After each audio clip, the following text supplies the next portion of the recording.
தூக்கம் வரலன்னு சில சமயம் யோசிக்கிறோம். என்னென்னமோ முயற்சி பண்ணி பார்க்குறோம், தூக்கம் வர மாட்டேங்குது. ஆனால் சில பேர் ஜல்லியில் லாரியில் ஒரு துண்டை விரித்து வெயிலில் தூக்கிட்டு போகிறாங்க. பொறாமையாக இருக்குது.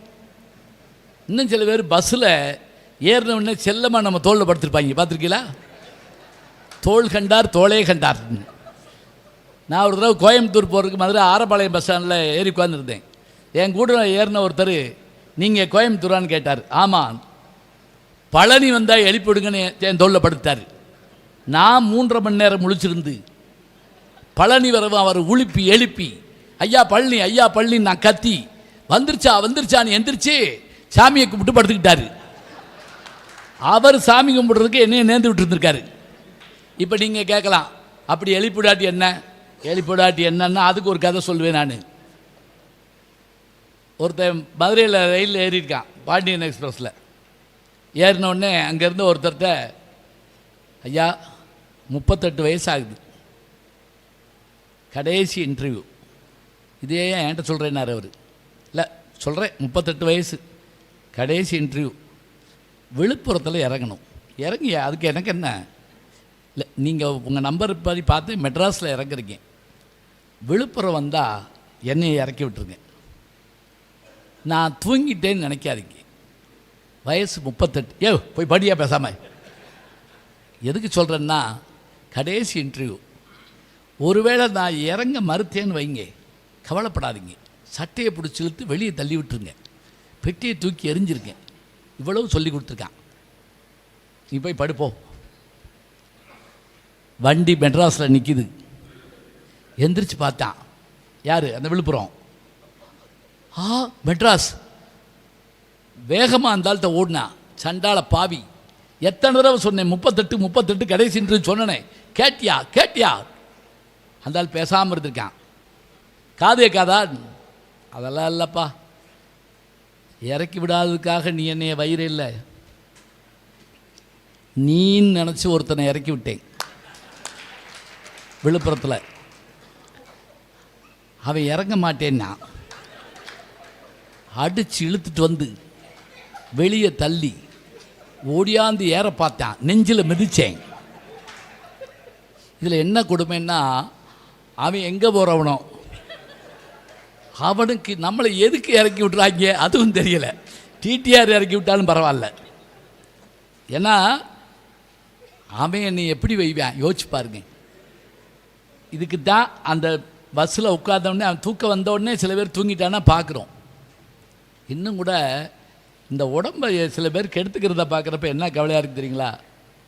புது வருடம்னு நம்ம சொல்கிறோம், ஆனால் அதை மது வருடமாக மாற்றிவிட்டாங்க எல்லாரும் சேர்ந்து. யார் கண்டுபிடிச்சான்னு தெரில. அன்னைக்கு குடிக்கணும்னு சொல்லி ஒரு தடவை சேலம் போயிட்டு வர்றோம். எக்கு தப்பாக குடிச்சிட்டு ஒருத்தர் வண்டியில் ஏறி எங்களோட கூட்டத்தில் ஏறிட்டான். கண்டக்டர் அவனை கேட்குறாரு, எங்கே போகணுங்கிறாரு. அவரை பார்த்து பயங்கரமாக சிரிக்கிறான். எங்கே கண்டுபிடி பார்ப்போம், நான் எங்கே போகிறேன்னு. அவர் பார்த்தார், நீ டிக்கெட் எடுக்க வேணாம். அவனை கொண்டு என் பக்கத்தில் நிப்பாட்டி அவன் என்னை உத்து பார்த்துட்டு, நீங்கள் ட்வின்ஸா அப்படின்னு கேட்டான். நான் ஒரு ஆள் தான் உட்காந்துருக்கேன். அவனுக்கு எல்லாம் 2 தெரியுது. உட்கார் பேசாமல். உட்கார்ந்தவன் என்னை படுத்தின பாடு இருக்கு பாருங்க, வாந்தி எடுக்கிற மாதிரி வருவேன், பேசாமல் இருந்துருவான். பேசாமல் இருந்துவான். அப்புறம் நான் அவனை கெஞ்சி கேட்டேன், நீ வாந்தி எடுத்துரு, எப்போ எடுக்க போகிறேங்கிற பயத்திலேயே உன் வாயை பார்த்துக்கிட்டு நான் உட்காந்துருக்கேன். புது வருஷத்தில் எதிர்பார்ப்பு தேவைதான், இதெல்லாம் எதிர்பார்த்து வாழ்வாங்க. அப்புறம் அவன் தான் சில பேர் ரொம்ப பணிவாக இருப்பாங்க, பார்த்துருக்கீங்களா? மெதுவாக என்கிட்ட கேட்டான், காந்தியை சுட்டுட்டாங்களாமே அப்படின்னா. நான் என்ன செய்கிறது?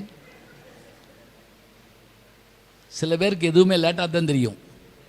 ஒருத்தர் கடப்பாறை எடுத்துட்டு ரோட்டு வழியாக ஓடிருக்கான். என்னன்னு கேட்டிருக்காங்க. ஏசுநாதரை கொண்டவனை நான் விட மாட்டேன் அப்படின்ட்டுருக்கான். இல்லை, அவர் செத்து 2000 வருஷம் ஆச்சுறான்னு. நான் நேத்தான் பைபிளில் படித்தேன் அப்படின்ட்டுருக்கான். இவன் இவ்வளோ லேட்டான ஆள். அவன் அதே மாதிரி காந்தியை சுட்டுட்டாராமன்னு கேட்டான். நான் ஆமான்னு இல்லை, தேம்பி அழுதாங்க. அப்புறம் நான் அவனுக்கு ஆறுதல் சொன்னேன். அவன் பேசினான், நான் பேசினேன், 2 பேரும் பேசிக்கிட்டு இருந்தோம். பஸ்ஸுக்குள்ளேருந்து ஒரு அம்மா சொல்லுது, 2 பேரும் தண்ணியை போட்டு சிலம்பராகி பாருங்க. யார்? எங்கே 2 பேர்த்தையும். இப்போ நீங்கள் கேட்கலாம், இதுதான் இப்படி ரயிலில் போக வேண்டியதானே? ரயில் எப்படிங்கிறீங்க, முந்தியாவது கொஞ்சம் ஒளிஞ்சு குடிப்பான், இப்போ டாட்டா காட்டினோடனே குவார்ட்டரை ஊற்றிடுறாங்க. ஒருத்தர் ஃபுல்லாக குடிச்சிட்டு போய் ட்ரெயினில் பாத்ரூம் கதவை திறந்துருக்கான், கண்ணாடி இருந்திருக்கு. ஐ எம் சாரி அப்படின்ட்டு வந்துட்டான். ரொம்ப பண்பாடு உள்ளவன். திருப்பி போயிருக்கான், திருப்பி கண்ணாடி. இப்படி 3 தடவை போயிட்டு வந்தேன். போய் டிடிஆரை கூப்பிட்டு வந்துட்டான். இங்கே இருக்கேன், ஒருத்தர் உள்ளே இருந்துக்கிட்டு வரவே மாட்டேங்கிறான். அவர் போய் கதவை திறந்து பார்த்துட்டு அதே வேகமாக ஓடியாந்துருக்காரு. சாரி, எங்கள் டிபார்ட்மெண்ட் ஆள் இருக்காங்க. இது ரொம்ப பேர் புரியலன்னு நினைக்கிறேன். ஆமாம், அவனாவது ஆஃபு, இவர் ஃபுல்லு. சரி, இப்போ இப்படி குடிச்சுக்கு எடுத்துட்டா இந்த உடம்பு என்னாகும்? மற்ற பொருள்களை பயன்படுத்தினா இந்த உடம்பு என்னாகும்? கிடைக்க முடியாது இந்த உடம்பு. அதுவும் பார்வை. இப்போ இன்னொன்று சொல்கிறாங்க, இந்த காது மடல் இருக்குது பார்த்தீங்களா, இதுவே ஒரு ஆச்சரியம். என்னென்னா, இதை எனக்கு அப்துல் ஹமீது சொன்னார் 4 நாளைக்கு முதல்ல தேனியில் புத்தகம் வெளியிட்டப்ப. அதாவது வெளியில் இருக்கக்கூடிய ஓசைகளை வேண்டிய அளவு சரி பண்ணி கொடுக்கறது இந்த காது தானா. இது உள்ளுக்குள்ளே ஒரு திரவம் இருந்து அதை பேலன்ஸ் பண்ணுறதுன்னு நமக்கு தெரியும். இதில் ஹெட்ஃபோன் போட்டுக்கிட்டோ காதுக்குள்ளே இந்த இதை வச்சுக்கிட்டோ ஒலியை கேட்கக்கூடாதான். அப்புறம் இந்த காதினுடைய பயன் இல்லாமல் போயிடுமா.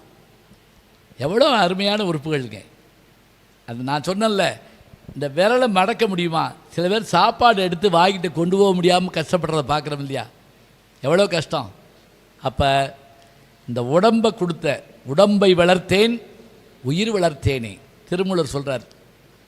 இன்னும் கூட எளிமையாக சொன்னாங்க, உள்ளம் பெருங்கோயில், தனியாக கோயிலுக்கு போக வேண்டாம், ஊனுடம்பு ஆலயம், வள்ளல் பிரானுக்கு வாய் கோபுர வாசல், தெள்ள தெளிந்தாருக்கு சீவன் சிவலிங்கம். நமக்கு இதுதான் உடம்பு தான் எல்லாம். இன்னும் கூட பார்த்திங்கன்னா சித்தர் பாட்டில் ஒரு பாட்டு நாத்திக பாட்டு மாதிரி இருக்கும். எப்படி, நீ ஏன் போய் அந்த பிள்ளையாருக்கோ சிவலிங்கத்துக்கோ பூ போடுற, தண்ணி ஊற்றுற, அபிஷேகம் பண்ணுற, நட்ட கல்லை தெய்வமென்று 4 புஷ்பம் சாத்தியே சுற்றி வந்து முணுமுணன்று சொல்லு மந்திரம் ஏறா. இது வரைக்கும் பார்த்தோம்னா இது என்ன நாத்திக பாட்டு மாதிரி இருக்குன்னு யோசிப்போம். கடைசி வரை என்ன தெரியுமா, நட்டகல்லும் பேசுமோ நாதன் உள்ளிருக்கையில். உனக்குள்ள உடம்புக்குள்ள கடவுள் இருக்கப்ப நீ அதை வணங்குடா. இந்த உடம்பை பேணுந்தா. இப்போ அவங்க என்ன அழகாக யோகாவில் வளர்ந்து காட்டினாங்க. இதுதான் உடம்பு கிடைச்ச ஒரு பெரிய வாய்ப்பு.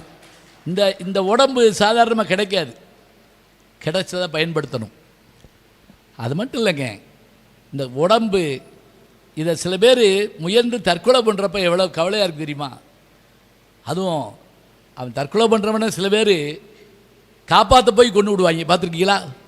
அவன் லேசாக தொங்கியிருப்பா, எப்பாடு போய் இழுத்துருவாங்க. அவர் 1/2 மணி நேரம் கழிச்சு தான் செத்துருப்பார். இவன் போய் இழுத்துட்டு வந்துடுவான். போய் நீச்சல் இதில் நமக்கு தெரிஞ்சாலும் தண்ணியில் விழுந்தவங்களை காப்பாற்றுறப்ப கவனமாக காப்பாற்றணுமா. ஏன்னா உயிர் ஆசையில் அவன் நம்மளை அமைக்கிடுவானான்.